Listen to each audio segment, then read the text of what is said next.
All right, what's going on, Best Damn Nation? Welcome to the show. I'm your host, Brian Renegade, and with me, I got the best damn crew in the whole wide world. Chef Showtime, what's happening, partner? How you doing? All right, we got LP Don over there. What's going on? All right, and last but not least, we got Mr. Everything, Victor. Yeah, what's going on, peoples? Hey, what's going on, partner? Boy, hey, listen, I'm happy to be with you guys. I'm excited about this whole thing.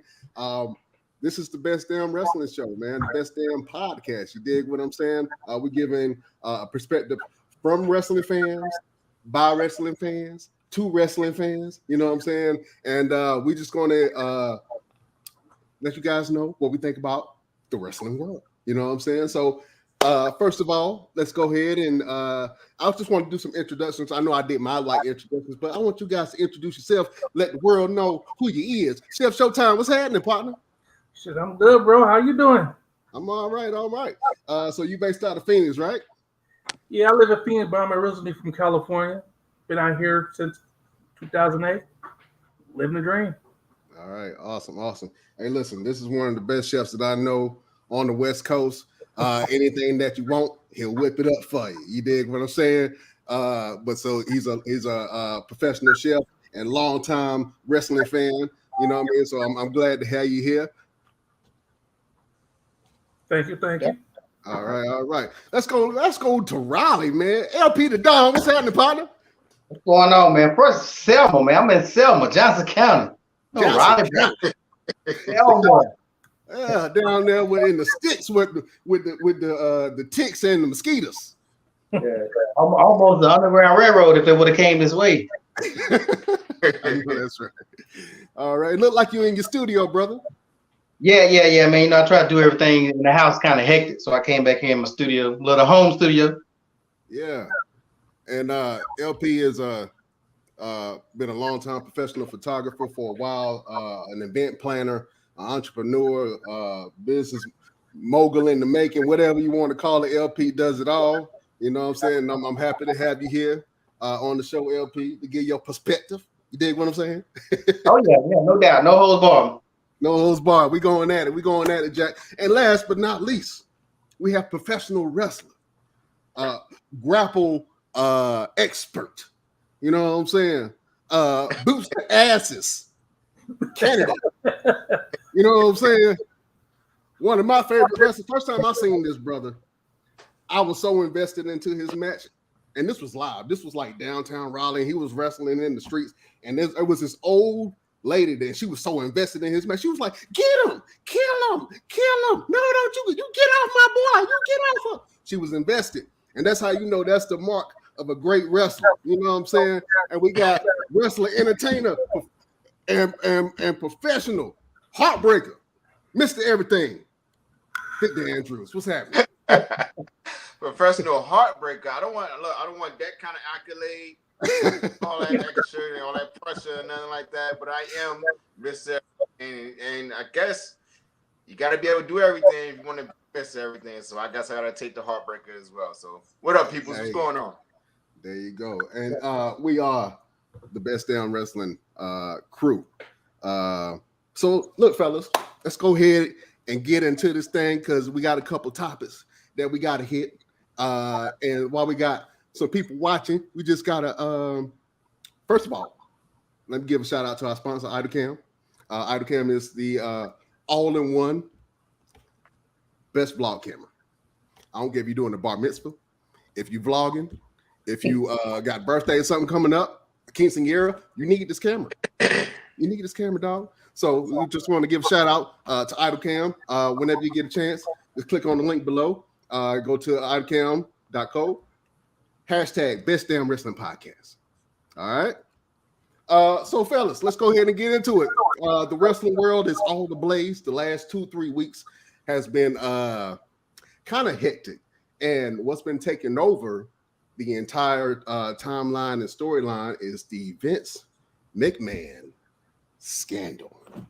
Okay, so apparently, and this is coming from ESPN. This is the source that I'm using. Vince McMahon supposedly paid off an employee $3 million. And she signed the NDA saying that she won't say anything. But I want to get you guys' thoughts on this. And so I'm gonna go ahead and actually I'm gonna start with Mr. Everything. What are your thoughts on the Vince McMahon scandal going on in WWE? My take on it is scandal is a scandal. It's professional wrestling. I mean, we hear about stuff all the time. A lot of this stuff is coming out now because it's 2022. It's the Me Too era. The you did me wrong and I did you wrong era. Everybody's coming out with their stories and stuff like that. This is stuff that's been happening for decades. You know what I mean? It's been happening for decades, and now it's all coming out because let's be honest, people need money. Was he right for what he did? Absolutely not. You know, I'm not condoning, not supporting him at all. But why now? Why come out and speak about it now? You know what I mean? Like, what's the end game for bringing all this stuff up now? So that's my take on it. Yeah, I think it's very interesting, man. And the board of directors from WWE are doing an investigation, or they did an investigation, and they found this out. But they didn't just find this out. They found some other cases of NDAs between Vince McMahon and John Laurinaitis, who was the head of talent in WWE. And look, I'm a long-time wrestling fan, and you guys all know this ain't the first scandal that we've ever heard from Vince McMahon. Just keep it honest. Keep it all the way above. You know what I'm saying? And when I saw him come out, he just gave me the Wolf of Wall Street vibes. all the media was saying, "Oh, he's gonna leave. He's gonna leave WWE. He's gonna retire." I'm like, he's not leaving. He's not leaving. He ain't going nowhere, man. That's Vince McMahon, man. He done been through hell and back. You know what I'm saying? LP, what's your thoughts on it, brother? I mean, I really wasn't surprised, to be perfectly honest. It's Vince. Vince got all that money, and he can do what he want to do. And what can anybody really say? Like, Vince is like that unstoppable monster. Even though people really say he shouldn't even be running the company no more because it's not the same. He doesn't have what he used to have with running the company, but he still runs. Who's gonna tell him different? So I wasn't surprised. I'm pretty sure there's a lot of women. Vince is like 200 years old and a billionaire. If you think you're not paying for it or giving women the hook, and I can imagine some of the female wrestlers that probably could have came out that got real. But I think the funny thing about this story is it wasn't. It came from a different source. It wasn't from like a wrestling podcast or wrestling. I mean, it came from a totally different route when it was exposed.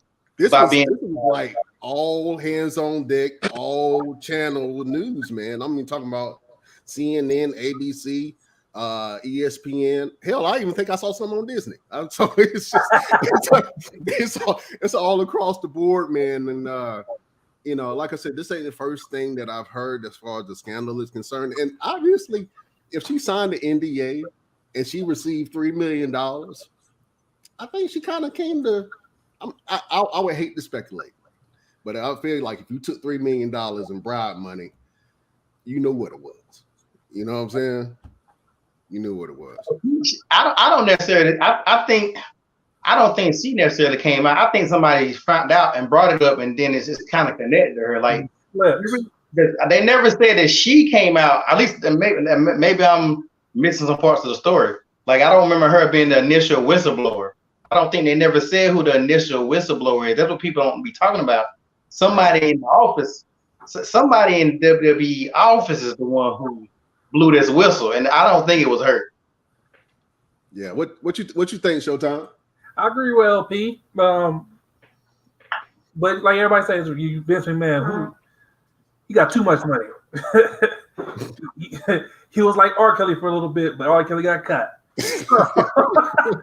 I'm just saying. Oh man. I think everything will come to light though, because there's a couple of wrestlers just stepping out right now about it, like Nia Jax. She's stepping out about John Laurinaitis, how he's treating people. So when it hits, it's gonna hit. Do you guys think this is a little bit of fallout between from the Sasha Naomi thing? It just dawned on me because I'm talking about as far as like talent relations, John Laurinaitis, some of the biases that's been apparently made in WWE. Do you think some of this came out? I mean, it's kind of ironic. This came out right after the Naomi Sasha scandal. You know what I mean? Yeah, I think it got something to do with it. Parts of it, because they said there was the first 2 women tag team champions, black women tag team champions at that. Yeah, it got something to do with it. Yeah, I mean, I don't know. I'm really interested to see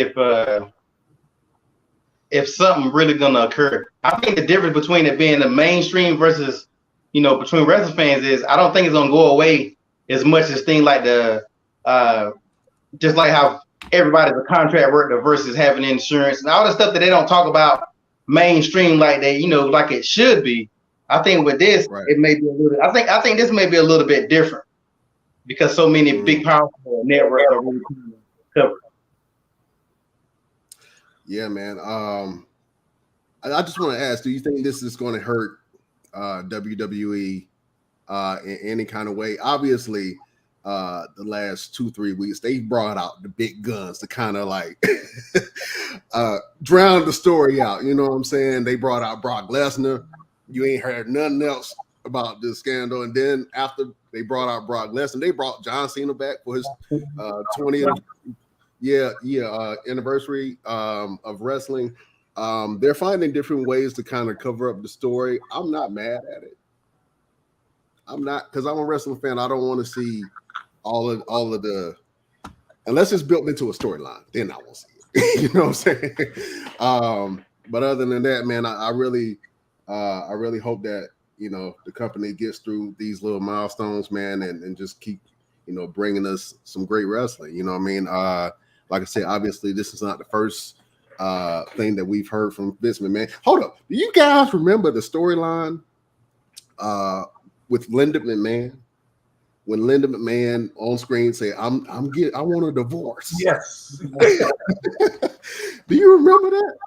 Yeah. I think that WWE does a really good job of blending real life with storyline, man. And I'm interested to see if there's going to be some type of angle on that, or it's probably not. I think from some of the reports that I've seen, Vince chose to step away from the CEO position. I'm not sure how true that is because I don't have any direct insight. But like I said, we'll see moving forward how this goes. I think he needs to. You think he needs to? I've been watching wrestling my whole life. I've seen Attitude Era, I've seen Ruthless Aggression, I've seen all these eras. And as much as I still like to watch wrestling now, Vince can't do the stories. Like, he'll push the wrong people at the wrong times. And don't even start on the Hurt business. How the Hurt business was running. Don't mention that. That's a sore spot for me. that is a sore spot for me, Jack. That was one of the best factions ever, and one of the best black factions, period. Thank you. So, yeah, that's a whole show by itself when it comes to the Hurt business. I'm still mad about that shit. Yeah. But I just feel like some of the decisions he made, I don't know. I just don't think it didn't work. I just really think it's time for him. The man is a billionaire. Just go live your life. Why even be stressed with all this stuff going on? Like, just chill, let somebody else run it. Well, I do know that he did step down as CEO, and Stephanie is the interim CEO as of right now, until all the stuff kind of plays out. I do agree he does need to kind of just go home and sit down for a little bit. Go grab a couple of playgirls and go play. Like, whatever you want to do, just go do. Like, you got the money for it, right? I mean, because look at NXT 2.0. I mean, you could have left NXT in the hands of Triple H. It was doing magnificent. You know what I mean? Like, it was just amazing what Triple H was doing with NXT. And then you turn around, it's because you like having all these meatheads, and please don't get me started with that, because 13 years in the game, been killing myself trying to get signed.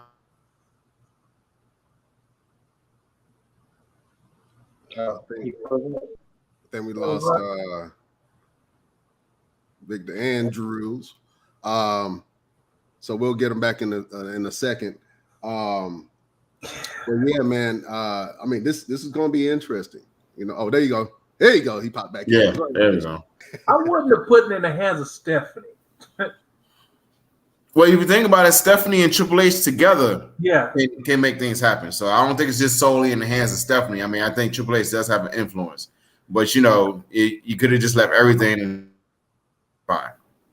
Where's Shane?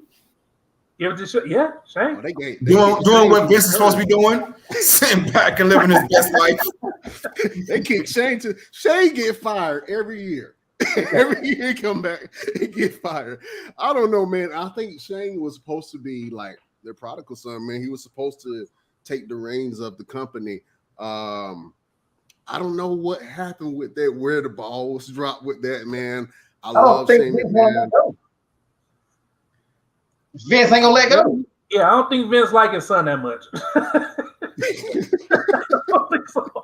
He like his new son, Austin Theory. Yeah. He love him. He give him every opportunity. Well, listen, we already spoke about with Stephanie McMahon. I think that since she's been aboard, she's been doing a lot of great things socially for the WWE. Yeah. You know what I mean? Make-A-Wish, all of these different foundations, man. And you know, the WWE has definitely grown their philanthropic message around the world with some of the things that they've been doing. So I'm happy that I would be happy with Stephanie and Hunter kind of taking the reins of the company.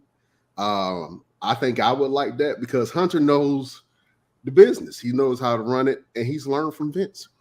You know what I'm saying? I wouldn't be mad if Stephanie and Hunter started running the company. To be honest, the only reason why I don't say is Triple H. Triple H don't need that stress. Yeah. That man don't need that stress. He don't need the stress to run that company because you know that heart he can't have that stress. Yeah, like I would have been good if he never even came back. Man, don't get me wrong. I love Triple H. No, that's what he always been one of my top ones. But he knows stress. You know how stress is on running. We all run either we run our own businesses or we work, and that small amount of stress. You trying to put that stress on him. His heart gonna explode. He did just have what was it, heart surgery? It wasn't heart surgery, was it? He just had some type of surgery. Was it heart surgery? Yeah, he just had heart surgery not too long ago. Yeah, he had a major. So yeah, man. So that's yeah. You got you know what, LP? I ain't even think about that. you kind of got a point. You know what I'm saying? With the whole yeah, you do. Well, speaking of Stephanie and Triple H, man, this has been big on Twitter, on Instagram, on all of social media. Matter of fact, WWE said that this was one of their most liked photos in WWE Instagram history, which was the Logan Paul contract signing to WWE. Apparently he's supposed to be working a full-time contract with WWE, and apparently he has some plans for SummerSlam against The Miz. I want to get each one of you guys' take on Logan Paul. I'm pretty sure that you've seen him perform at WrestleMania. I thought he did a good job, only second to Bad Bunny. Only second to Bad Bunny. Bad Bunny was shocking now. You know what I'm saying for me. So let me get some ideas of what you guys think about this Logan Paul signing, man, and somebody from the social media world stepping into wrestling. I know Mike The Miz has done it, and a couple of other people have done it. Chef Showtime, what you think about this new signing? I think it's a joke. To be Really? I just think they brought him onto the show because all his followers. You know, they get him, they get more followers.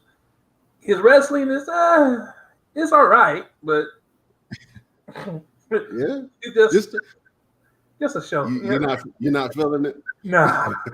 Because since I watch his boxing matches, I'm like, yeah, no. You're not a fighter, man. All right. LP, what you got? Yeah, I mean, I don't believe he signed a full-time contract. I think they made it like that just for the story, but I can't see him being no full-time every week, and because he's not gonna take it that serious. Even with boxing, like to be perfect, I think dude's a decent boxer, but if he fight somebody real, like the people he been fighting and set up, they've been bums. Like he need to fight a real legit boxer, and then we can talk. Who's realer than Floyd Money Mayweather? No, but if you like, Damn, Floyd Mayweather could have killed that dude in the first round if he really. Yeah, all right. I Yeah, get it in to the you, 'cause contract, it did seem a little phase to me. It was like Floyd and what's the name from the UFC? I don't know. My mind went blank. McGregor. Yeah, like come on now. It was entertaining, and I get see like now when it comes to boxing and stuff, the entertainment is the main thing. Like most of these YouTuber fights, and I'll be watching. This ain't no damn boxers. So I don't think he's gonna take it seriously. I mean, I think he did a good job. I actually think he was better than Bad Bunny. Me personally, I was shocked. I thought he did some stuff I did not expect him to do. I took him lightly, but he'll be fighting the Miz and little stuff like that. But he's not gonna be fighting Brock for no or going against Roman Reigns. So you know he'll be just like Chef said that his fans will watch the little bit of times he's out there, but they're not gonna keep watching it either. Like it's not gonna last. You know, either you're a fan or you ain't. Yeah.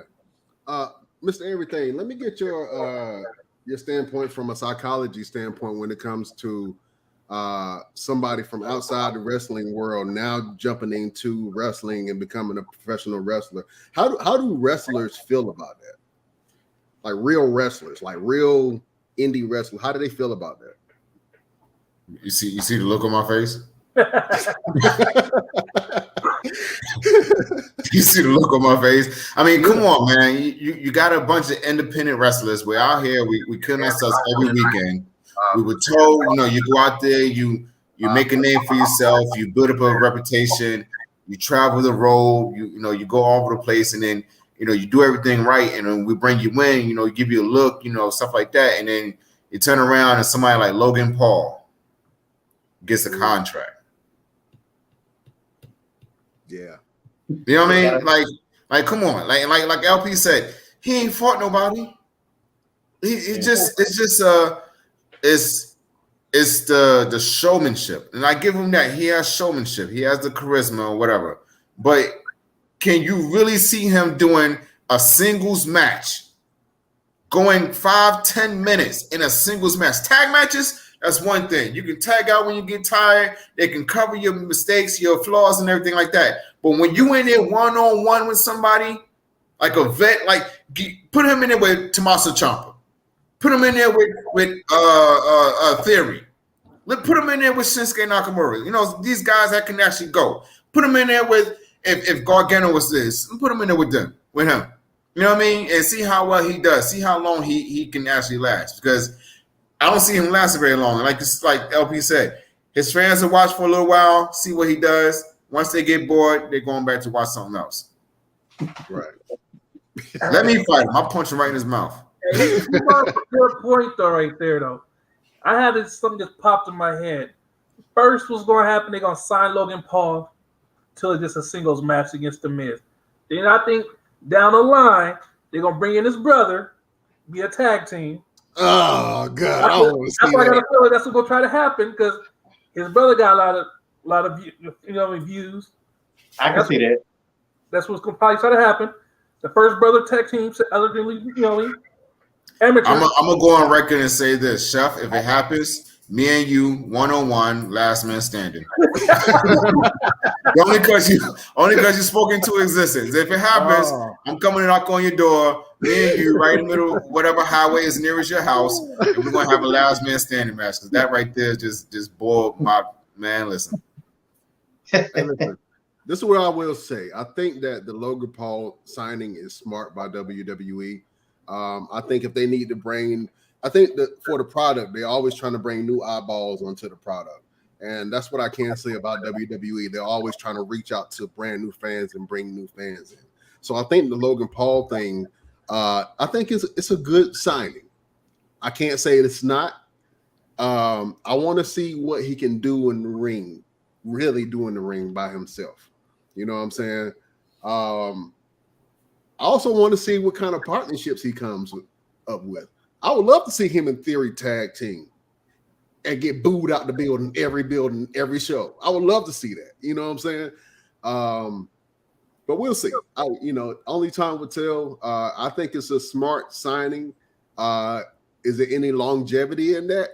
We'll see. Nope. I thought the same thing about The Miz when The Miz first came in from the real world. I was like, the real world was coming in to wrestle, and I hated The Miz for so long, until just recently, the last couple of years, man, when I'm like, The Miz is brilliant because I love crafty wrestlers. I love Sami Zayn. I love The Miz. Crafty bad guys. I've always loved those types of wrestlers. So we'll see. We'll see what Logan Paul does. I think he'll bring some new eyes on the product. And we'll see if he's actually good, if he can actually go. He's not going to last. He ain't going to last. It's going to happen. First match against The Miz, SummerSlam. He going to get hurt. He's going to be out for a couple months. You ain't going to hit him with the Cody. You ain't going to hit him with the Cody, is you? I want to know how much that contract is. Me too. I had to think about that. It was like it's gotta be about 300,000. Nah, about 300. More than that. I think it's more than that.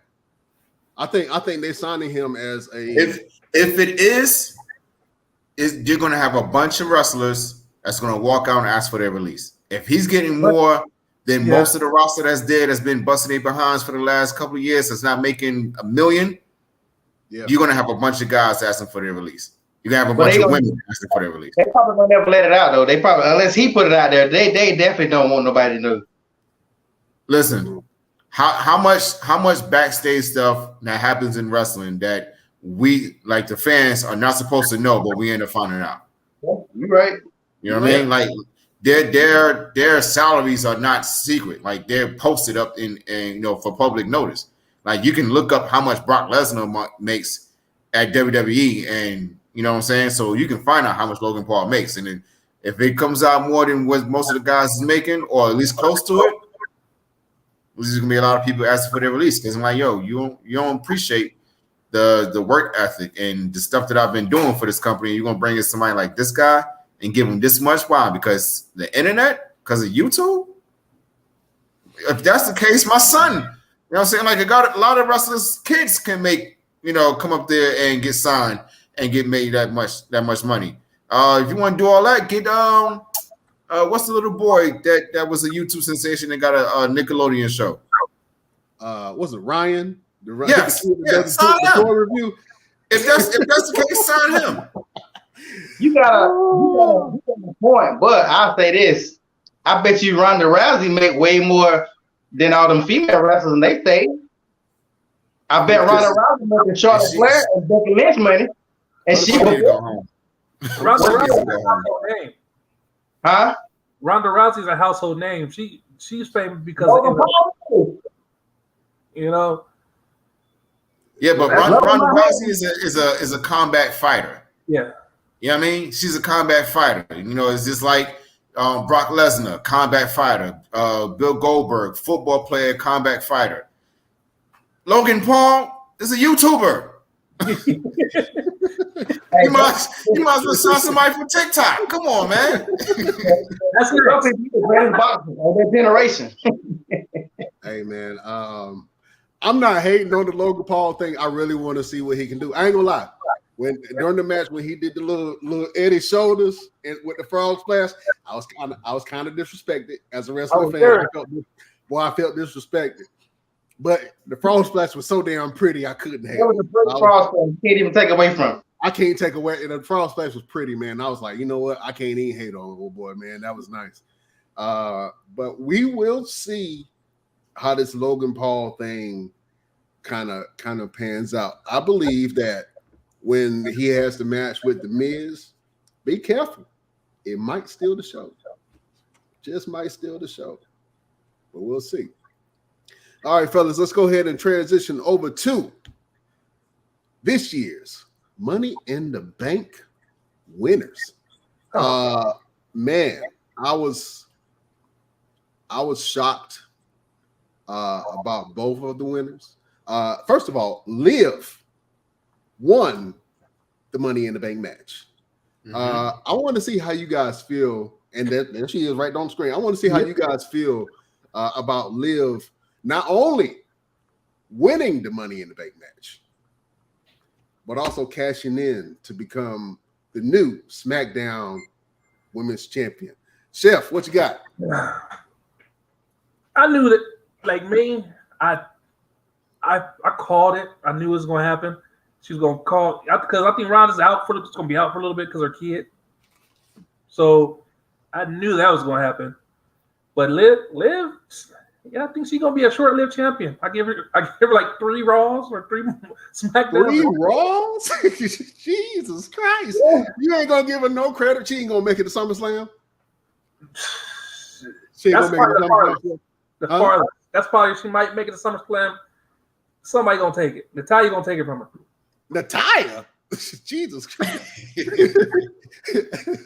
I don't like Natalya, but she going to take it from her. Oh, man. What you got, LP? What you think about Liv's Money in the Bank win and cash in to become the new SmackDown Women's Champion? I think it's always good to see somebody different and somebody who felt like they paid their dues. I mean, even though, they be filler champions, because with the females, you're only going to see certain amount of females at the top. It's normally going to be like Becky, Oscar, Charlotte, Ronda. You only see those same ones. I was shocked though, because I actually thought they was about to finally start pushing Becky again. So I'm actually glad they haven't been pushing Becky, like giving other people a chance to shine. So I mean, I think she's a decent wrestler. I don't think she was the best one out of the Riot Squad. Because my girl Ruby was the best one out of that damn thing to me personally. But I think she paid her due to be a Chef. Right? She ain't gonna be champion. She ain't gonna be champion long. I don't know about no Natalya. I don't know about that. You're doing a little too much. Natalya is like the worst female wrestler to me. Period. I don't know. I just don't like her. Whoa, sir. Wait a minute. You talking about the boat? The best of all time? The Guinness World Record? Her family lineage had kept her on the show. Other than that, she would have been gone. Well, possibly. She should have been compete on herself. We're gonna circle back around to that. Mr. Everything, what you think about Liv Morgan? I'm very, very, very proud and very happy for Liv. You know what I mean? She does deserve this opportunity, but she hold it very long. Truthfully, I think she's a transitional champion. I think she's somebody to get the belt off of Ronda for a while, and she would transition that belt over to Charlotte Flair. Sorry to say, but Charlotte's going to probably come back and take the belt from her. Liv is going to make it past. I ain't mean to cut you off. I concur with that statement. I will go down and say Charlotte Flair is the greatest women's wrestler of all time. With that being said, continue. Let's go ahead and make that face that black people make when somebody says something weird. 1, 2, 3.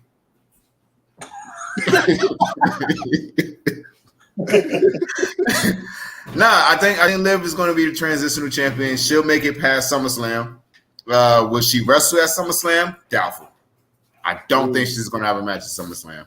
If she does, it's going to be just something quick, just to have something on the show, just to give her a match on a pay-per-view.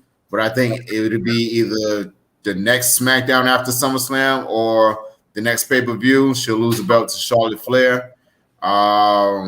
Congratulations to Natalya and Liv are great wrestlers. They just haven't had a chance to be able to showcase their abilities because of the people they get put in the ring with.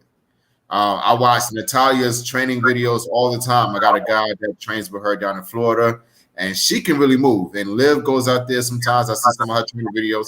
These women can really move. They got some really, some abilities. But main roster stuff, you get washed down. You're not allowed to do a lot of different things because at some point you're not supposed to be able to showcase, outshow somebody else. But I think now that Liv is champion, she's going to have to showcase that she has the ability to carry the championship. I think the main thing that's going to keep the belt on her is her speaking ability. A lot of people don't realize you may look good in the ring, but if you can't talk, they'll take that belt off you real fast because it's no longer keeping the fans' attention. It's not keeping the fans' attention. And you need is one bad match, and then that's it. You know, so you got to be able to do more than just get in the ring and get busy. So I think if she do really good promos and she keep up with how she did this past Monday, they'll keep the belt on her for a good while. They'll stand it out till they get Charlotte to take the belt off her. Let me ask you guys a question, and I want to get some honest feedback. Who, when it comes to the promotion game, right, cutting promos, who do you think, female-wise, is the best promo cutter or best speaker in WWE currently right now? Hold on. I'm gonna take it out of WWE. Who's the best speaker in the wrestling world from all of the companies? Who do you think holds that crown? I'm gonna go with you, Chef. Well, why you pick me first? You're at the top. You're at the top of my screen. It just makes it easy. I'll give it to Bianca. Bianca? I like Bianca. Really? Yeah. You think she's the best orator out of everybody? With me, it's a tie between her and Alexa Bliss. Okay. I like Alexa Bliss. I give you Alexa. I give you Alexa. I like Alexa. What do you think about LP? Yeah, I was gonna go with Alexa because even whether she was a heel, you know, or what is she? I would say between Alexa and Sasha Banks, because Sasha Banks can rock a mic too. Like I've never seen her do a bad promo. Not to say she might not have them. I ain't never seen her really do a bad promo. Okay, Mr. Everything. Who do you think? I gotta go with Bianca. Yeah, I definitely gotta go with Bianca. She gives the realness to it. You know, it's the believability in what she says. I have heard that Jade Cargill does really good, or whatever her last name is. But I really haven't watched AEW, so I can't really say yes or no. But I heard she cuts really good promos, but I got to give it to Bianca. Really? Okay. So we got Bianca and Alexa. I'm still sticking with my former SmackDown Women's Champion, Charlotte Flair. I think Charlotte will go down as one of the greatest women that's ever stepped. No. I mean, Charlotte gets lost. She gets lost in the fans too much for me. Like she be talking about one thing, and then it's like there's a squirrel. What was I talking about? That's Charlotte for me. Well, I think for me, crowd control is one thing, right? And when you're a heel, you need to be able to interact and control the crowd. And even if the crowd is booing or saying chants over you, you need to be able to cut through that. I think that Charlotte Flair has perfected that as a wrestler and as a former champion. And it's only a certain amount of people who can actually do that and feel confident doing that. You know what I'm saying? All right, so let me ask you this real fast. Yeah. Name a promo. Give me a promo that she did that you felt like you can remember against whoever. When she cut the promo on Ronda Rousey, the first one, when Becky got hurt and she had to step in and fight Ronda, and she proceeded to whoop her ass all over that ring. But I remember the promos that they cut before that, and I think that she was really giving Ronda a run for her money when it came to cutting the actual promo. Okay. I'm just a Charlotte fan, man. It's hard for you. So anybody I see. Anybody can convince me that I want to Queen is the greatest of all time. You know what I'm saying? What? I gotta ask you real quick. I ain't trying to pound on you because you're a Charlotte fan. Ain't nothing wrong if you're a Charlotte fan. But if you look at, you said she's the greatest of all time female wrestlers, right? Yeah. All right. So are you basing that on the whole package, or are you basing it on wrestling skills, or what? I'm basing that on the whole package. I'm basing that on looks. I'm basing that on the ability to talk. I'm basing that off of her in-ring ability to go in the ring. I'm basing that off of her aggressiveness when she needs to be. She can either be a face or a heel at any time, but no matter what, she's still Charlotte Flair. And you. No, you're freezing up. Brian froze on that one. Bro, She's been champion multiple times. She's in the You Matrix. can't take that away from her. Now, I don't know any other women who has the total package Sasha Banks. like a Charlotte, Sasha Banks. other than a Bianca, Sasha Banks. When Charlotte, than a Becky Lynch. if you take Flair out her name, is she still as successful? No. Yes. No. Nah. No. No, you really think so? If you take the last name away, if you take the Flair name away from Charlotte, if Charlotte had to just become Charlotte, right? You don't think that she would have had the success that she's had in WWE? No. No. They pushed her because of that. That's sad. Y'all bugging. You talking about Charlotte Flair? Yeah, all right. I hear you. Well, let's go ahead and move over to the next Money in the Bank winner, which this one was a shock. No, this was completely shocking. No, I kind of felt like they was going to do this, but and we're going to talk about the highlights from the Hell in a Cell. But Theory, Austin Theory, Vince McMahon's protege, Vince McMahon's stepson, won the Money in the Bank. In shocking fashion. Mr. Everything, what you think about Austin Theory's win and him holding the Money in the Bank contract? Is he Vince McMahon's stepson? Got me thinking now. how you been? You got me thinking now. I mean, because we got Chef. the whole. Chef, can you hear me? Yeah. Yeah, we can. Can you hear us? Are you there, Brian? Okay, I can hear you now. Yeah, I can hear you. Go ahead. I'm sorry. Okay, yeah. Hey, you got me thinking now. Like, is he Vince McMahon's stepson? I mean, he got the whole, allegation thing going on. You had the whole thing with Austin Theory for the longest, and now all of a sudden, Austin Theory is Money in the Bank winner after losing the United States Championship. Yeah. Let's think about that for a second, and then yeah. So, I mean, it makes for good TV, in my opinion. It was a shocker. I wonder how the other guys felt about it, because everybody else was like, "Yo, why did he need to be added to this match?" He is very young, and we know that Vince McMahon is very big on younger guys. So, longevity-wise, I think it does make sense, because Austin Theory he's only 24, and he can actually go with anybody. So we'll see what happens, if he's actually going to cash in, if he's going to have a successful cash in, or is he going to have a Baron Corbin moment? Only time would tell. And to see if he's actually going to get the United States title back, cash in, and make a successful cash in and hold all the titles. That would be very interesting.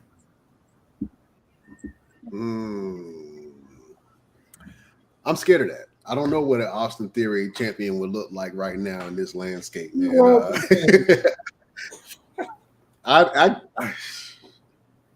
Man, you already see what I got on right now. Well, think about it. Level. I don't think about see it. Roman is due to leave for a while, right? He's about to leave for a while. If Austin Theory comes in, cashes in, and he wins the title like Seth Rollins did, then you have everybody chasing Austin Theory. You got Brock Lesnar chasing Austin Theory. Roman Reigns can go off in the sunset, do whatever he's going to do. Who's going to chase Brock Lesnar? Mm-hmm. You know what I mean? Who do we have to really chase Brock Lesnar for the title to where it makes sense? It makes for good TV. It makes entertainment value. So I think that's my take on it, as far as Austin Theory winning it, and somebody like a Brock Lesnar chasing after him, or even a Bobby Lashley chasing after him.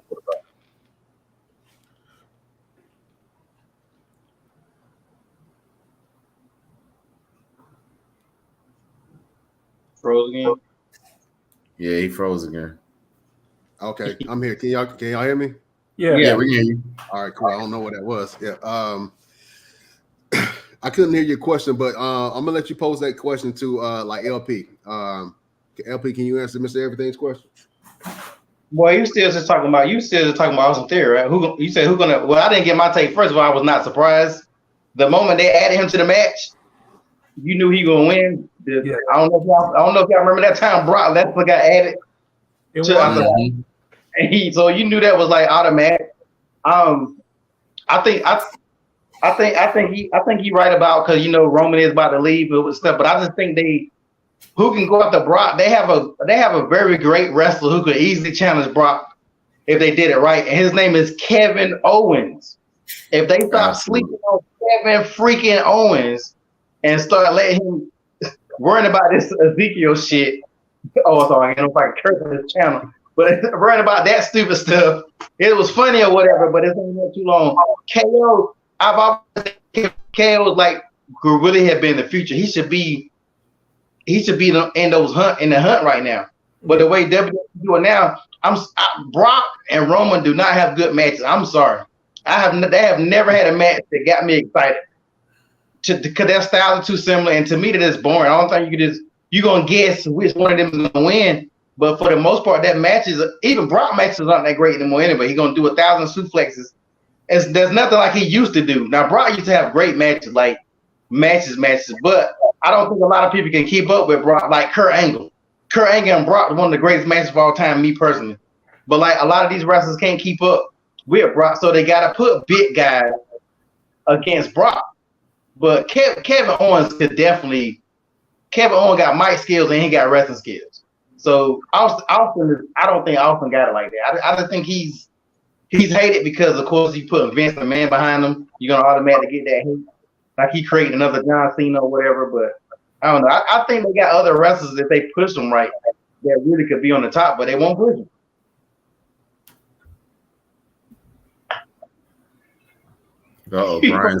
Brian's frozen again. I thought he would listen to me very seriously, but he damn frozen. Looks like it's a serious face. Yeah, it looked like he was really listening to me. That's that shit you put on, go to the bathroom and come back and be like, oh, y'all was here the whole time. and we lost him. And we lost Brian. Yeah. He probably gonna log in and come back out. But I mean, do y'all see anybody else that if they push right, they can really move up? Not really, because Tommaso Ciampa. True. Or what's the new NXT champion? Braun Breaker. Yeah, bring him up. But I mean, I think they got enough talent that they ain't even got to bring nobody for NXT. Like they got good talent that's just sitting there, not just doing the dumbest stuff. Like they got other people, not even necessarily even Bobby Lashley. There's some of these other great wrestlers that they got. Vince is just pushing, like he said, pushing the beefcake. He pushing these big guys more than anything else, and he's no longer pushing like guys like the size of Shawn Michaels. Like when's the last time somebody, what's his name, who took Edge out? Damian Priest.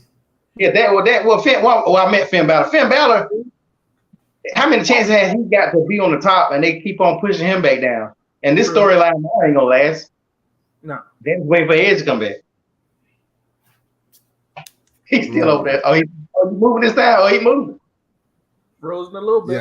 Yeah, I'm back. Can you guys see me? He had a stroke. Look at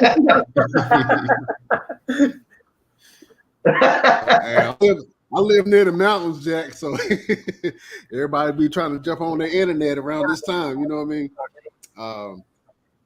But yeah, I'm interested to see how that plays out. I think that Theory as a champion might be interesting.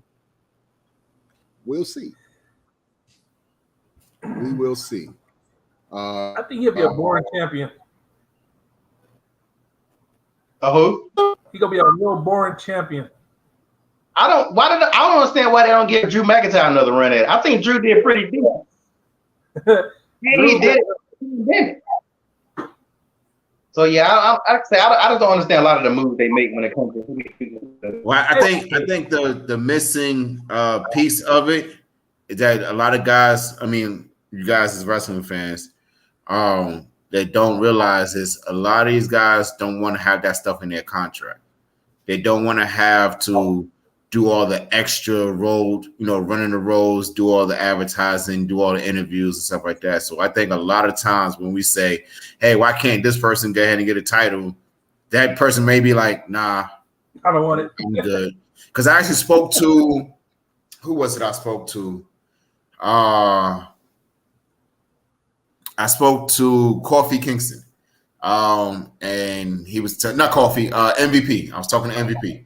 And he was telling me that I saw him at an independent show, and I said, how come you never really got a title run? I was like, we're very happy that Coffee, got the belt, first black champion, first African, champion, whatever.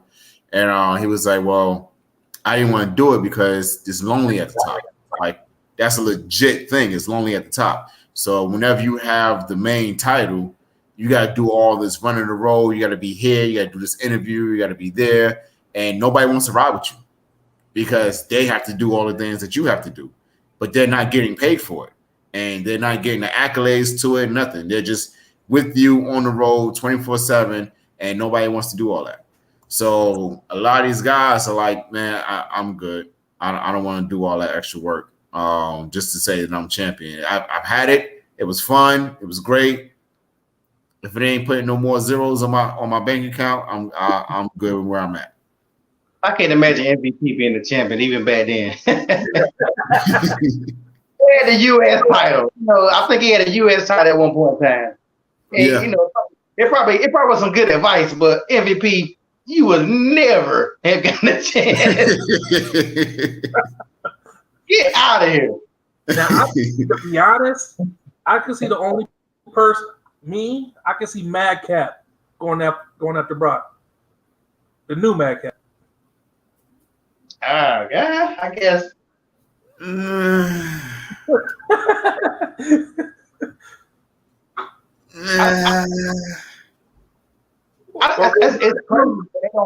It's crazy that they don't have enough guys really built. This should be an easy conversation. Like we should be able to bam, bam, bam, but we gotta sit here and be like, back in the days, you always had like Undertaker and Kurt and The Rock, Triple. You always had them in the hunt, and they'll go down, they'll go back and forth, but they still was always in that hunt. Mm-hmm. Now, 2 people, maybe 3 if you're lucky. That's like, and then when somebody get hurt, then they want to rush and try to throw somebody in the mix, and that's why I think they kind of do Austin Theory, just like with different people leaving, and Brock's not gonna keep on doing this. So they pay Brock a lot of money. That's probably why he still do it. But Brock is not going to keep on doing this. You can tell his love is for it. I think he have spurts where he kind of love it, but Brock don't care nothing about it. Hell, they probably bring Goldberg back a damn game. Another one. But he is due to come back again. And he needs to stop. Goldberg needs to stop. He gonna pull the Ultimate Warrior. Goldberg is a national treasure. Goldberg will wrestle as long as Goldberg wants to. Goldberg almost killed the Undertaker for real. Yeah, he did. You know what happened to Treasure, right? You know what happens to Treasure, right? What's that? It gets buried at sea. Yeah, and he had a couple matches where he got buried, man. Not intentionally, but just because he couldn't keep up with the flow of the match, man, and doing stupid stuff like banging your head on the door before you go out and getting concussed, like knowing and busting yourself open. He going again. Pull the Houdini. Well, this is Amazing First Show. Yeah, I mean, I think Brock. I mean, not Brock. I think even when Goldberg come back now, even the crowd pop. Then you get a little pop, but still, it's like, come on, man. Like, you don't deserve no kind of. I would rather see Goldberg doing something backstage, or like he got no business fighting for no. What's the last time? The last time that didn't he go for a title? Didn't the last time? What against Roman? Bro, yeah, it's like nobody wants to see that shit for one. And it's like, how you just gonna show up and just get them title shots? That's one of the reasons why I used to hate John Cena so much, because John Cena would be out and come back and win a damn title his first match from an injury. So it's stuff like that made me despise John Cena. So that kind of stuff doesn't help with the fans when you just show up. When Becky Lynch came back and beat beat Bianca, oh my God, I was screaming at my TV. You know what I just thought about?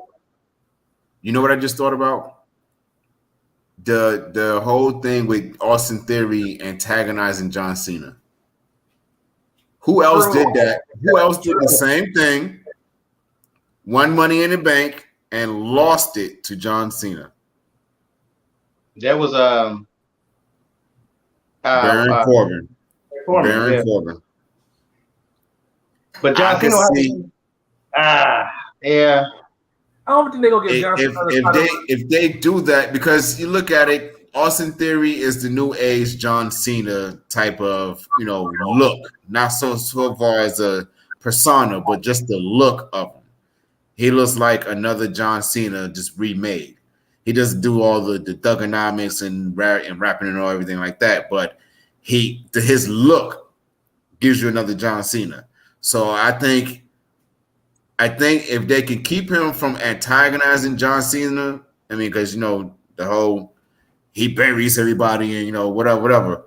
But truthfully, I think it'll make really good TV for them to have promos going back and forth. Austin Theory and John Cena. I think those promos would be really, really good. Yeah, he hang with John Cena on promos though. I don't know. Absolutely. The boy got chops. Absolutely. Boy got chops. When I saw him, Yeah.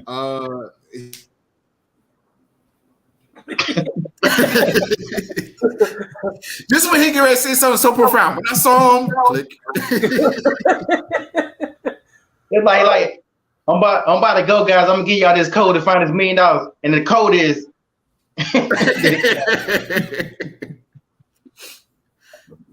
Yeah. I don't think his title run gonna be. If he do get the title, it's not gonna run that long. It can't. And then who they gonna have fighting for it? I think they're gonna push Edge when he come back. I don't know. This may sound crazy, but Go push Edge. you got to think if Roman is gone and Brock is gone, you talking about title name wise. People still love to see Edge wrestle. And Edge is still decent. True. And he has not won the belt since he came back, right? Unless I'm mistaken. Even though they were pushing him when he first came back. I think he can get one more very short reign. Because Edge, every time Edge wrestles, I'll be nervous thinking he's gonna do something, he ain't gonna get back up. Yeah, because his neck, yeah. Yeah. Oh yeah. But I don't think that whole him going against Damian Priest and that little squad, I don't even think that's gonna. First of all, they ended that way too quick. I thought that could have had potential. Yeah. That was fast. Yeah, so I think that brings the darker side of Edge back into the mix.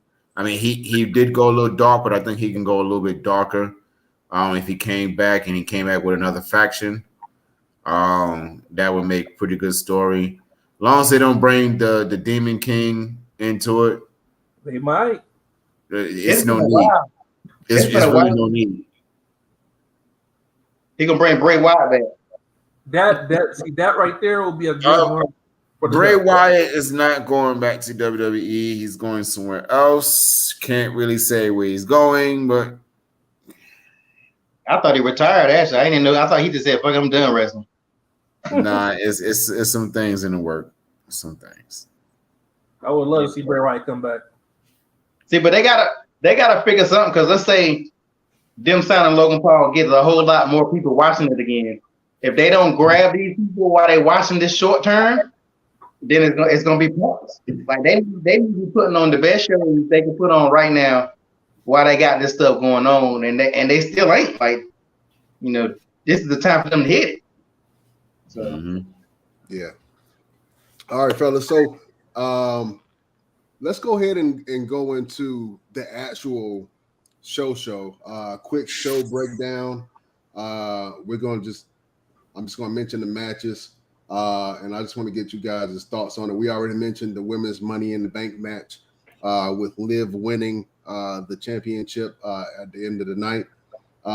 Let's go into this Bobby versus Theory match since we're on the Theory train, and talk about how good this match actually was, man, because I was shocked at the level of competition between Bobby and Theory, because Theory was whooping Bobby's ass most of the match. And I was happy that Bobby pulled off the win. I actually had Theory to win the match, but he ended up winning the night. So let me know what you think about the almighty Bobby Lashley versus Theory. Let me guys know what you think about that match.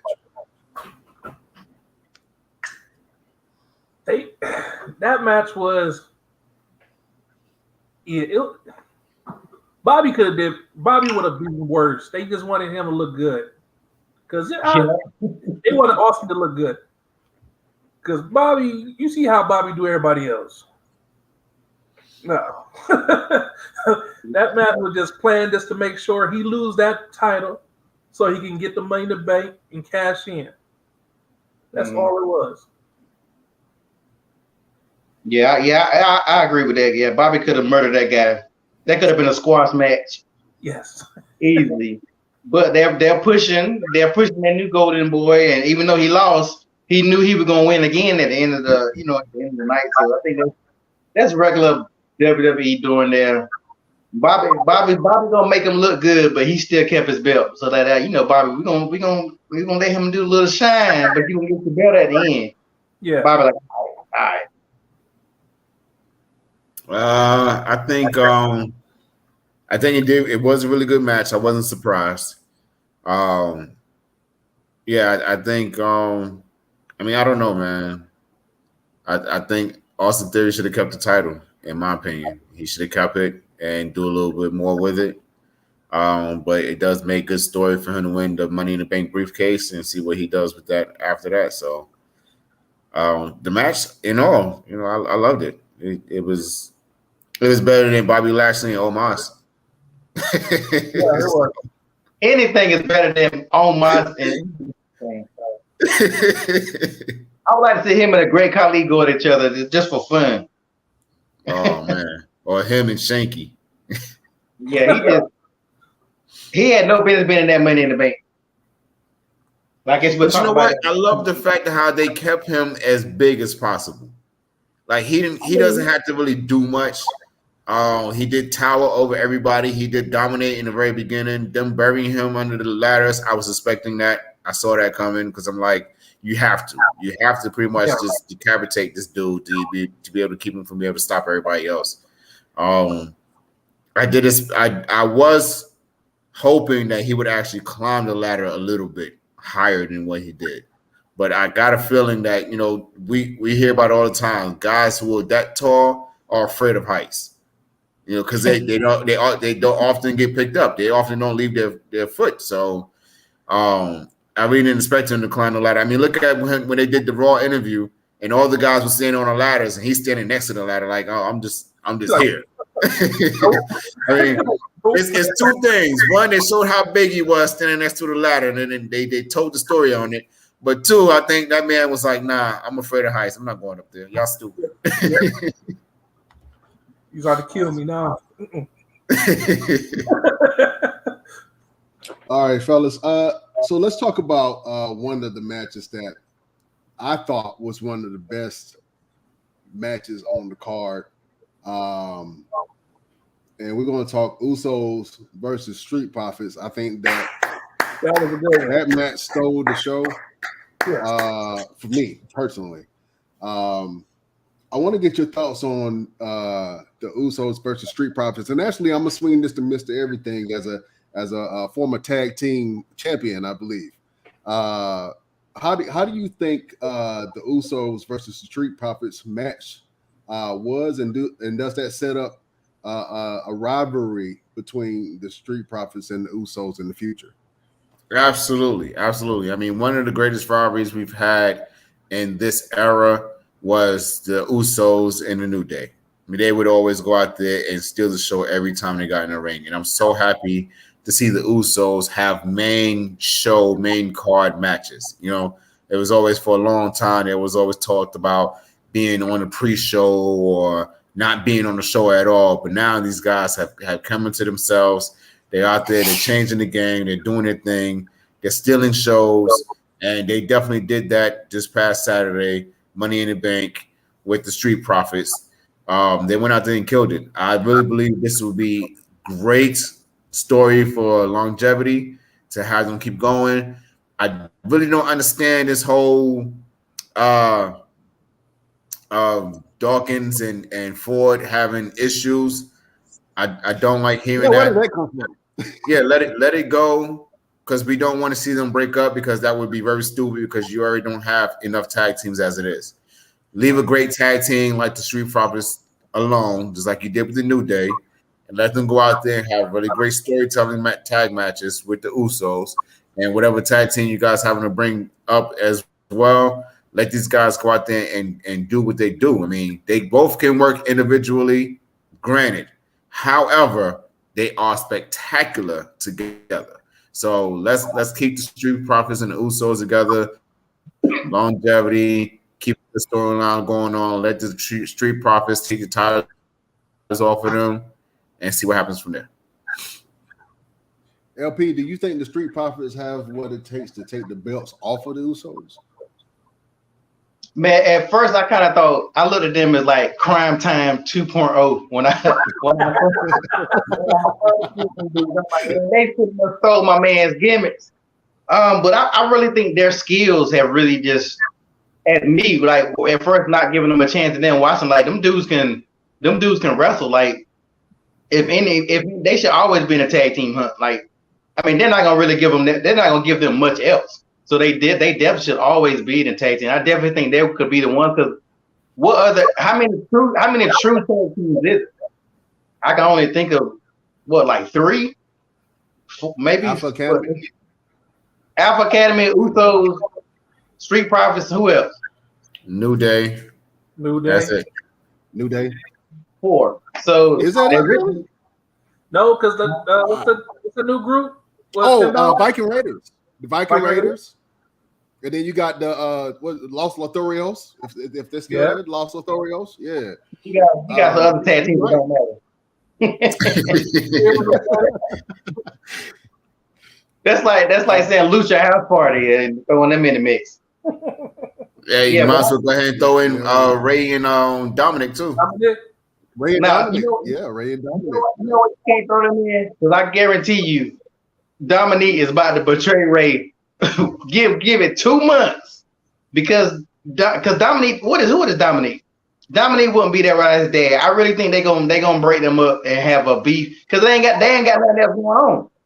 Like I'm telling you, I've been seeing it coming. I thought they were gonna do it before with what was the dude trying to go out with the sister and that whole little thing or whatever. But I really think Dominic gonna betray Ray soon. Mark my words. Or, I got a feeling they're gonna play it off when Ray get hurt. Yeah, because Ray had already said he don't want to get in the ring with his son. He doesn't want to wrestle with his son. So I don't think they're gonna actually do it. I can see them trying to do something back with the Drew McIntyre and Sheamus. I can see that probably coming back into the mix. I mean, I don't know. I don't know. We have to see how.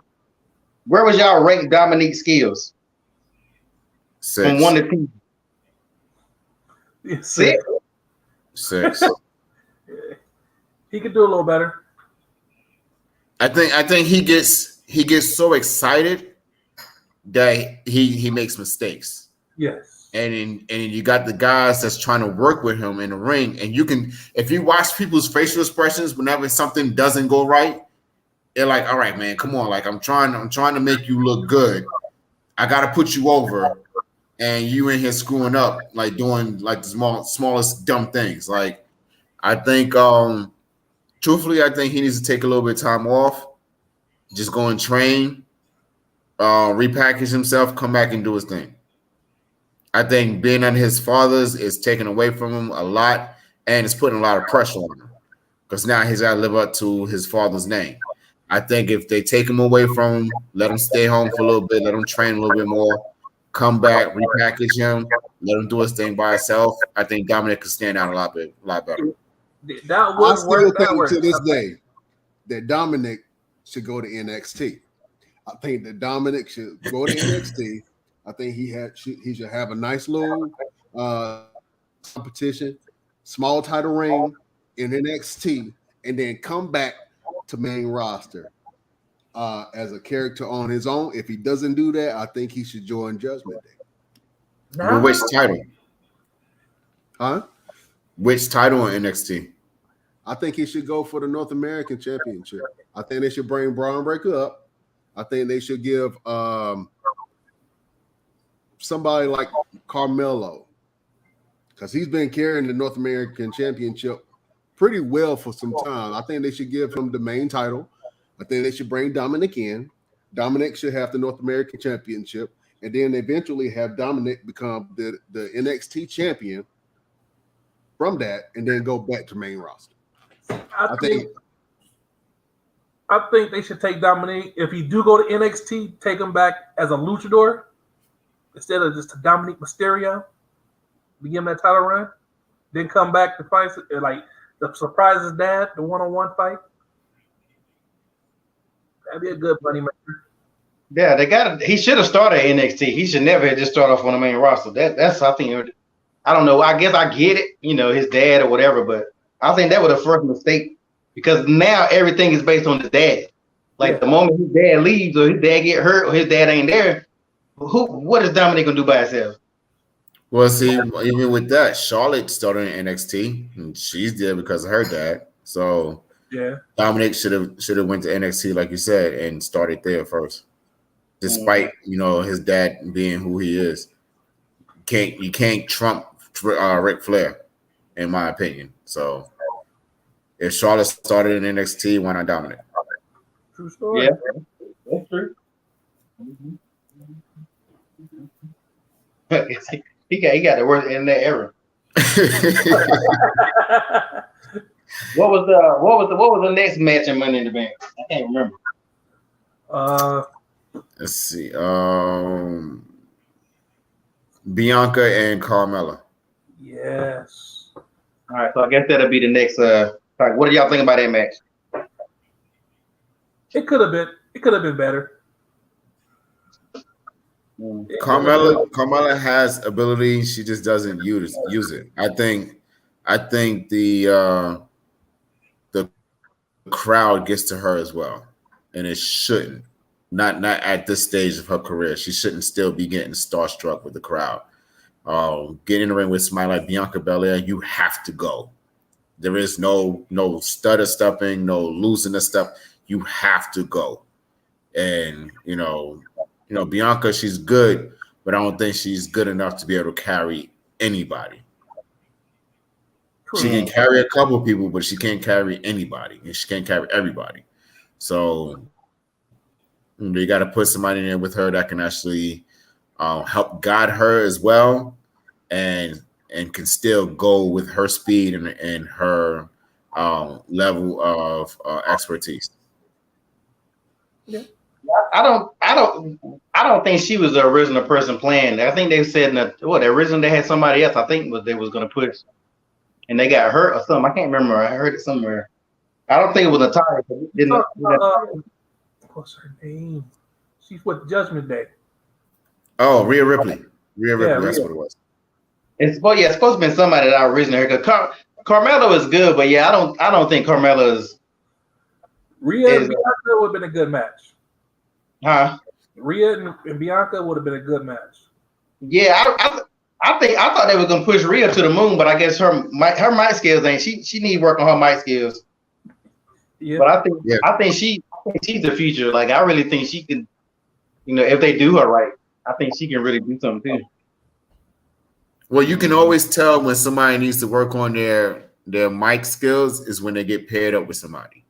They get put in a faction. They always pair him up with somebody who can talk a little bit better. I mean, Bobby Lashley, he can talk a little bit, but he gets lost. What did they do? They gave him Leo Rush. And then when Leo Rush left and he's went on by himself for a bit or for a little bit, what they do, they give him MVP. So, you got to look at those type of things and see how it all plays out. We don't really have any women managers right now. No managers for the women. I think, it was fun when they had Paige as a manager. If she came back and did that again, that would be dope. Or if Paul Heyman would turn around and say, I'm going to manage a woman. I think that would be amazing. Especially if he did Rhea Ripley. Oh, man. Yeah. Paul Heyman would be Rhea Ripley? She would be the prime person I would see with Paul Heyman. Yeah. Because it kind of fit.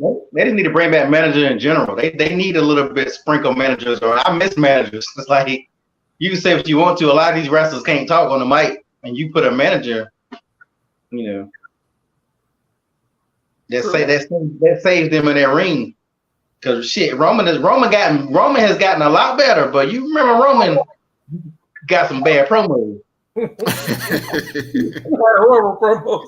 I still remember when John Cena went in, it's like, let me show you how to do this. This is called a promo. This is a mic. I seen this. He buried him at that pay-per-view. But he's gotten better since he's been a tribal chief. But he still need Paul Heyman. I think I still don't trust him enough by himself to really do too much. The Usos is helping him out there. Yeah. They're there, but he's still not gonna go one-on-one. I still think John Cena would embarrass him if they got back in the ring and cut a promo again. He'd be better. Kind of like Ronda Rousey. Ronda Rousey can't cut no promos. Oh my God. Ronda Rousey with Paul Heyman could be something. And Turner Hill, yeah. My only issue is Ronda Rousey can't wrestle. True. I sit back and I watch. I'm like, yo, they're trying so hard to work with this woman. And I know they get to the back like, can I do something else? Can I wrestle with one of the guys? Because if this is all you got for me, I don't want to do it no more. And it's because she just won't sell nothing. She's so stuck on being the baddest woman alive that she just won't sell the stuff. Sell it a little bit more. If you sell it a little bit more, when you actually make your comeback, it'll be so much bigger. You know what I mean? So she always want to do everything. It's like we say in wrestling. She want to get her stuff in. She wants to get all her stuff in. She don't want to take nothing. But you can't be that way with everybody. Everybody's not going to play that game with you. Nobody's going to play that game with you, actually. Yeah. Well, how do you guys feel about the Ronda and Natalya match? It was all over the place. It was a mess. Yeah, that's one of the most botched matches I ever watched. It was a mess. And my thing is, the only thing I liked about the match with them is the reversals with the submissions when they got to the end. I was like, okay, I like that. Oh, okay, I didn't see how to do that. Okay, but then once it got to the finish, it was like, that was it. Yeah, but you kind of expected it. Like, I didn't expect the Money in the Bank cash in, but I expected that match to be what it was. I mean, that's not even a good match on paper. It's like they just threw that shit in and this circle. They closed the eyes to circle two people, and that's how to go with. That's not even a. Tell you, she's trash. I think Liv would have got a bigger pop if she would have done a Seth Rollins cash in while Ronda and Natalya are in the ring and they're both down, and then she cashed in the middle of their match and then took the belt. I think that would have given her a bigger pop. That would have gave Natalya and Ronda something to be able to argue more about and made a good story. Because that Raw segment with them just got look, I'm rubbing my neck because of it. that one hurt. They could have did better on that one. Way better. What's next? All right, so we got SummerSlam coming up. Only match that's been advertised so far is Roman Reigns and Brock Lesnar. And we also have Pat McAfee or whatever how you say his name, and Baron Corbin which may be a sleeper match in my opinion. You don't think it's gonna be a sleeper? I think they might pull something out. It's gonna be a take a nap match. Some popcorn in the back match. McAfee is trash. He another guy that I wish people stop acting like he's better than he is trash. And he's the worst commentary I ever heard. What? I enjoy his commentary. Corey Graves. Huh? I enjoy his commentary. I like Saxton better than him. Dang. God, dog. I like Corey Graves. Yes, Now, Corey Graves do entertain you. Yes. Corey Graves is better than Pat McAfee. Nah. Come on now. McAfee a little bit better. Man, Corey Graves has not gotten better through the years. You look at Michael Cole. Michael Cole has, he's where he at now, but he did get better. Yeah. I would say Corey Graves is Corey Graves, and he is just. I think for McAfee, he's just so animated with it. Yeah, that's what. And I think that's what brings the attention to it. Yeah, he like a child out there screaming about. He make it seem real. And that's what I like. And that's what draws. That's what draws money really, is being able to show the realness of it. And that's like a lost art in wrestling right now. We don't have that realness to it, which is why I love Control Your Narrative. We have the realness to what we do. It isn't so much as, I just want to be a gimmick, or I just want to showcase, my funny personality or stuff like that. I mean, we have a couple of guys that do have some personality, but it's a lot of realness to it. And that's what McAfee brings to the commentary, is that reality. Shit, Brad Corbin should be up too. I mean, that dude could really do some stuff too. Baron Corbin, yeah. They're never gonna push him, but skill wise, and that dude can work a mic. True. As a heel, now they try to make him a face, it's not gonna be the same. But as a heel, I think Baron Corbin should be higher up than.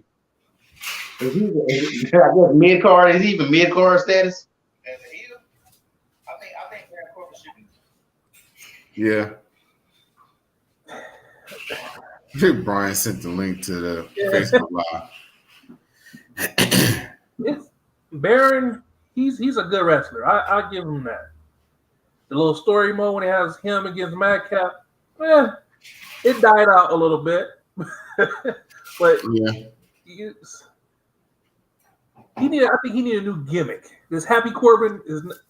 That's the Lone Wolf. The Lone Wolf was way better than this Happy Corbin. Yeah, let him go back to the Lone Wolf thing. Yeah, that especially since the story with him and Madcap is done. Let him go back to the Lone Wolf. But I think it's like, I hate it, but it's the only way it works is he had to come off TV for a while. Let him come off TV and then come back Lone Wolf style or whatever. But you're gonna have to have somebody to draw that out of him. He just can't come back as Lone Wolf because he just feel like it. Somebody's got to draw that out of him. And that's the issue. We don't have anybody to draw that type of thing out of him. Now unless Edge gets in his head. Think about that. Like little faction too. Think about that. Edge and the Lone Wolf Baron Corbin. Like the Brood Edge. Yeah. When Edge come back, I want to see Gangrel by his side. I don't care what nobody say. I don't care for them one time. I don't care for them one time. I will. I heard that he was supposed to show up with him during when that thing. Something had happened, and he was. I think one of my friends was telling him. I don't know how true it was, but they were saying that it was something that he was going to do like a one time. It might have been a Royal Rumble, or it was something, but it just didn't work out for it to happen. I mean, it ain't like him Christian. Grill. I could see Christian coming back with him. All right, so I'm gonna go ahead and get into it while my internet keep going in and out. I appreciate you fellas for keeping the conversation going. Let's go ahead and switch over to Mr. Everything's match of the week. Mr. Everything, what was your match of the week? from this entire week of wrestling, sir? My match of the week would be the tag match between the Usos and the Street Profits. Amazing storytelling from top to bottom. The intensity, the emotions that they drew in their match. I mean, even down to when it went to throwing hands and the crowd. Like the crowd was so invested into it from the time the bell rang to the time the bell rung. So I think that is my match of the week. Awesome. That was an amazing match. As far as tag team wrestling goes, that was one of the best that I've seen in a long time. Technical storytelling all across the board. That is one of my candidates for match of the year. And I'll say that. And there's been a lot, there's a lot of matches that's been happening. Obviously, the Cody and Steph match is probably by far match of the year. But this is a candidate for me when it comes to tag team wrestling. I think that all parties did great across the board, man. And I'm excited to see more from these guys. And I would love to see them clash again. As far as that's concerned, but that was an amazing match. I agree with you. That was my match of the week. If I had to pick one, that was my match of the week. But from a wrestler's point of view, man, it's great to hear that. What could have been done better to make that match better, or was it just perfect across the board to you, Mr. Everything? It's perfect across the board, in my opinion. I mean, you didn't need no extra fluff to it. You didn't need to do anything more special to it. It was just those four men going out there and giving it their all. And you didn't need no interference. The Usos showed their tag team prowess and winning the match. No asterisk beside their name to it. No help from the outside. No cheating. No nothing. They just went in there and got busy and did what they do. Awesome. Yeah. I love to see that, man. And it's rare when we see four men of color going at it like that at the top of the card, man. I think. Good thought. He was going good. He was going good. Uh-huh. You got to hold your arm up and get the wire hanger and put the aluminum foil on the end. You need to stick it out the window. Well, I don't know if you want me to do my segment next, but I can go ahead and do it. I guess the most shocking of the week. And I really had the Liv Morgan moment just because it's her winning Money in the Bank and cashing in kind of like together. Because I just didn't. When I look at that lineup, every time you got Money in the Bank, you look at everybody's in it, and you be like, I know damn well they ain't winning. I know damn well they ain't winning. And she definitely was probably like one of the first ones that I looked. I would have thought it would have been Becky or Asuka before I would have thought it would have been her because they never really push her like that. So I mean, I guess they have a little bit, but not like not to get the damn put her in position to get the belt. I think that was probably the most shocking moment myself. I don't know what you guys think.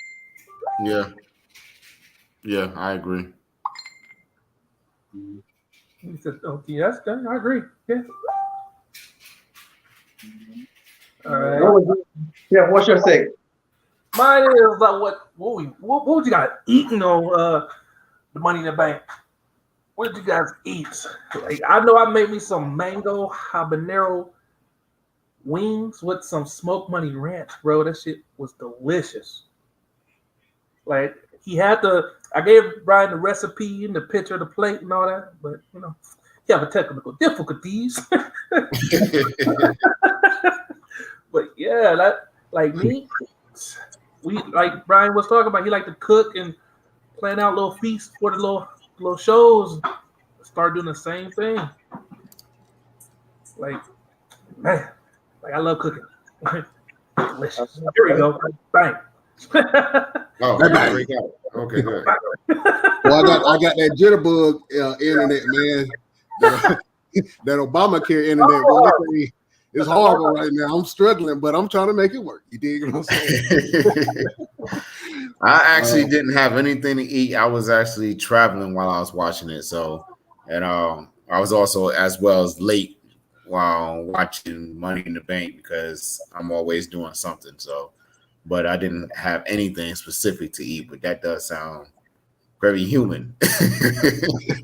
Hey boy, them chicken wings look delicious, Chef. I'm gonna have to get that from you, but I'm gonna share the recipe from Chef Showtime on our Facebook page and on our and on yeah. You gonna share it somewhere? You gonna share it for us? I don't know. But, Did we forget to cover anything that happened in Money in the Bank? No, I think that was pretty much it. Any closing comments for you guys? I guess with me, this was a great first show. You know, of course, you got a little buzz. That's normal. Ain't nothing like that. I like the energy. You know, to have different topics or whatever as we continue to do this and talk about whether it's pay-per-views or regular wrestling. So do y'all only watch WWE? Do y'all watch what else y'all watch? I watch WWE, NXT. I love UFC. I love watching that. Did you guys watch it? The last pay-per-view for UFC? I did. I have not watched UFC in a long time. I only mainly watched WWE. I got bored with NXT once it became 2.0. I just can't get into it. In AEW, I've since the very first show. When I saw the first show, I was like, yeah, I'm not going to do it. And I tried to give it another chance and watch another show. I was like, just can't do it. Like, I love all the guys that's up there because like I've seen them on other things, but I'm like, none of this stuff makes sense. Yeah, like I'm confused and lost. This UFC, the pay-per-view, Israel Uman, the champ, he did the tribute to the Undertaker. He came out the Undertaker hat. Yes, I saw the video of that. That was awesome. I'll go back and check that out. Yeah. Yeah, it was good. He did. That was a nice little tribute. Then he won the fight too. Oh, okay. What I hate on nobody, like I watch AEW here and there, just like same thing like with WWE, and I think that nobody's gonna ever beat WWE at this point in time. It's just too late in the games. It's like DC trying to beat Marvel. Marvel is way over here. You're never gonna catch them. But I think the fact that the AEW is a thorn in their side. If there's competition makes you work harder. When WWE ain't had no competition, that's why the stories haven't been as great as they've been when WCW was on the ass and they had everybody else. So I think that I hope AEW continues to grow, and I hope somebody else. Even I know they still got what, TNA, right? TNA's still around, right? Yeah, Impact is around. You got Ring of Honor. They're trying to grow back. And then you have Control Your Narrative that's just getting started. So yeah, so I want all of them to grow because it's just gonna make, as a wrestling fan, that way when you get bored of WWE, you can watch something else and just not. Sometimes WWE maybe want to quit watching wrestling altogether. I've done it a couple of times, but I always end up coming back. You know, being a diehard wrestling fan, my whole life. So yeah, I'm definitely hoping some of these shows strive a little better. Yeah. All right, so upcoming projects. LP, I know you're always working, you're always doing something. What you got coming up? I know you just did the Wakanda fashion show. Congratulations on that. So what you got coming up next? Right now I'm just in shooting mode. Just doing my photography on a regular basis. Coming up with events, I haven't started posting them yet. They in the works. I asked to be posting stuff soon. I got a modeling class coming up on the 24th of July. But other than that, just shooting. That's what I do full time. So I'm already, if I don't shoot, I don't eat. So that's my main thing right now. Just right now. Okay. Showtime. What you got going on? Right now, just working. Then I'm talking to Brian to start back in my catering little business. Start selling food again. We're gonna take some pictures. Do something nice out here in Phoenix. While we out here. That's it. That's all. Take care of these little kids. Okay. As far as me, I have a wrestling show this Saturday. I'm competing to get my UPWA heavyweight championship back against Jake Logan. And then on the 30th, it is Control Your Narrative versus AML and Winston-Salem. Future stars of AML. And then I'm doing Control Your Narrative versus AML on the 31st. For those who don't know who Control Your Narrative is, it's run by Braun Strowman, or formerly known as Braun Strowman. His name is now Adam Scherr, the Titan, Austin Aries, and EC3. It's an amazing show, different perspective of how wrestling is put on. We truly enjoy ourselves. Like, we all can be ourselves, and the name is what we do. We actually control our narrative as far as our characters. I am the father of the narrative. And that is my character right now. So that's what I pretty much have going on right now. Still finish up a couple of films, some independent stuff. Got a couple of magazines that's supposed to come out soon. Working on a comic book that I'm being a part of as a project. So it's a bunch of different things. Like I say, you can't be Mr. Everything if you can't do it, right? That's right. Get them source of incomes coming. Absolutely. Well, and of course, I got your nephew, Superstar Rome, on everything too. That little boy, he love it. He's annoying. He's stealing my spotlight. Every time I turn around, it's like, Daddy, I do that better than you. Like, but little boy, if you don't get away from me, I'm gonna kick you right in the back of your head. Well, I guess I thought Brian was gonna pop back in, close out. If he can get in. Yeah, if he can get in. We about to have a storm out this week, because I've been hearing the damn. Yeah, I'm back. Having a little technical difficulties, but I'm back in the place to be. It's great to hear all these great things that you guys got going on. Me personally, I've just been focusing on promoting some of my projects that I have coming up. I know I have a nonprofit organization that I'm running called Blue Hearts for Autism, and I'm currently getting funding to run some series out of that. And I got some big projects coming, man, but I can't give it out right now. But in general, this podcast, man, I think this is a great thing for us, and I want to keep on pushing out more content. We got great things coming up. We trying to plan on scheduling some interviews with some indie wrestlers and established wrestlers, as well as entertainers who love wrestling, man. You know what I'm saying? So we can't wait to see how this podcast grow. Thank you guys for joining us. Let's get some final words. LP, you got any final words for people? Look both ways before you cross the street, and always brush your teeth every morning.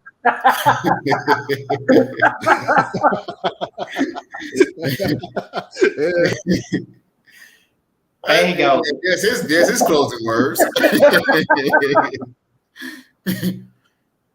Yeah, closing words. My never trust a man with two black eyes. Twice. I ain't got no funny closing words. My closing words is closing words. Goodbye. Good night. Have a good evening. It was an amazing show. We look forward to dropping another episode in the next couple of weeks. I'm sure Brian will be able to post all that in the Best Damn Wrestling Podcast Facebook page. You can see all the links down in the bottom. On Twitter is the Best Damn Wrestling Podcast on Twitter, Facebook, and YouTube. So if you guys want to follow us, see what we got going on, make sure you join those links, fellas. It's been great. In the meantime, between time, you do your thing, I do mine. Salute to y'all. Have a great night. You too. Peace. Stop my shit. Everybody for joining us. We are the best.